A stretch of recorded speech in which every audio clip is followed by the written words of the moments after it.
আচ্ছা, আপনার যে ক্যান্সার ধরা হওয়ার পরে আপনি যে চিকিৎসা করেছিলেন অ্যালোপ্যাথিকে, আপনার কত টাকা চিকিৎসা খরচ হয়েছিল? 5 লাখ 6 লাখ। বিশেষ করে আমার সাথে MBBS doctor, DSMS doctor, BSMS ডাক্তাররা আছেন গণস্বাস্থ্য হোমিওতে, এবং আমরা সবাই সহযোদ্ধা হিসাবে নিয়ে কাজ করে আমরা যে সফলতা পেয়েছি তার একটু প্রমাণ আপনাদের সামনে তুলে ধরছি। ভাইজান, আপনার নাম? লিটন দাস। লিটন দাস। আপনার পিতার নাম? বলেন। বলাই দাস।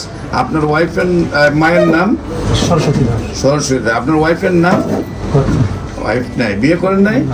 আচ্ছা আচ্ছা। আপনার বাসা কোথায়? সায়দাবাদ, সায়দাবাদ, পুরান ঢাকা, পুলিশ পাড়ির পেছনে। কিভাবে কোথায় চিকিৎসায় যান, কিভাবে চিকিৎসা আপনার এই রোগ ধরা পড়ে, এবং কোথায় কোথায় চিকিৎসা করেছেন, এবং কিভাবে সুস্থ হয়েছেন একটু দেশবাসীর উদ্দেশ্যে বলেন। প্রথমে আমার 2-2.5 বছর আগে ক্যান্সার ধরা পড়ে, লাং ক্যান্সার। ওখানে আমার অপারেশন হয়, একটা লাং চলে যায়, একটা লাং এটা ফেলা যায়, একটা রাখে।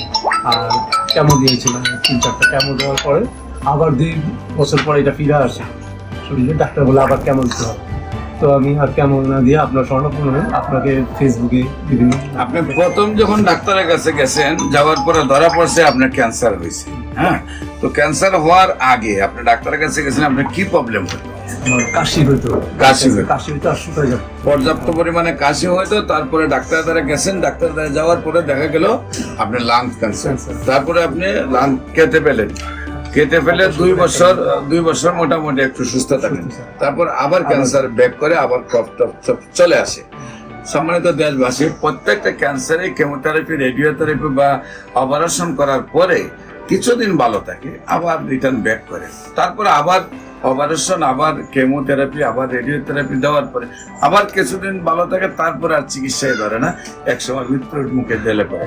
সবাইকে আমাদের অফিস ভিজিট করার আমন্ত্রণ জানিয়ে যে কোনো প্রয়োজনে স্ক্রিনে দেওয়া নম্বরে যোগাযোগ করার জন্য আহ্বান জানিয়ে শেষ করছি। সবাইকে ধন্যবাদ। আসসালামু আলাইকুম ওয়া রাহমাতুল্লাহি ওয়া বারাকাতুহু।